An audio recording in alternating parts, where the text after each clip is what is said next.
And biometric అనేది compulsory. ఇప్పుడు ఇండియాలో ఏ దేనికైనా ఒక స్కాలర్షిప్ కానీ ఏదైనా ఏ టు జెడ్ ప్రతిదీ ఏ పథకాలకు కానీ బయోమెట్రిక్ అనేది తప్పనిసరి. ఈ తప్పనిసరి అయ్యేటప్పుడు ఇదన్నీ బయోమెట్రిక్తో విధానం అవుతుంది కదా. మరి అదే ఇండియాలో ఓటింగ్ సిస్టమ్ అనేది బయోమెట్రిక్ సిస్టమ్ అవుదా?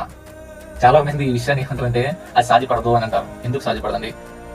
ఈవెన్ ఒక బ్యాంకు ట్రాన్సాక్షన్కే బయోమెట్రిక్ అనేటప్పుడు మనం 5 సంవత్సరాల్లో ఎన్నుకుంటాం, వాళ్ళకి ఎంత పకడ్బందీగా ఉండాలి. అదే బయోమెట్రిక్ సిస్టమ్ అది ఒక కాపీ చేస్తాం అనుకోండి, ఐ స్కానర్ పెట్టండి, ఒక ఐ ఇంకో ఐతో మ్యాచ్ అవుతుంది. ఇక్కడికి ప్రపంచంలో ఇది చూసినా ఒక ఐ అనేది ఇంకో ఐతో మ్యాచ్ అవుతుంది. అయితే బయోమెట్రిక్ సిస్టమ్ తేవచ్చు కదండి, ఐ స్కానర్ పెట్టి ఓట్లు.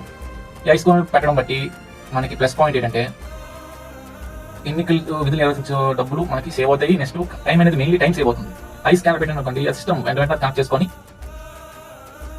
అది స్టోరేజ్ చేసుకుంటుంది. మనకి ఎలక్షన్ జరిగిన 4 గంటల్లో మనకి రిజల్ట్ వచ్చేస్తుంది ఈ ఐ స్కానర్ బట్టి. కొన్ని పద్ధతులు తేవచ్చు ఇండియాలో, కానీ మనకి ఈవీఎం కొంతమంది నమ్మకం ఉంటుంది. మళ్ళీ ఒకటి ఐ స్కానర్ అనేది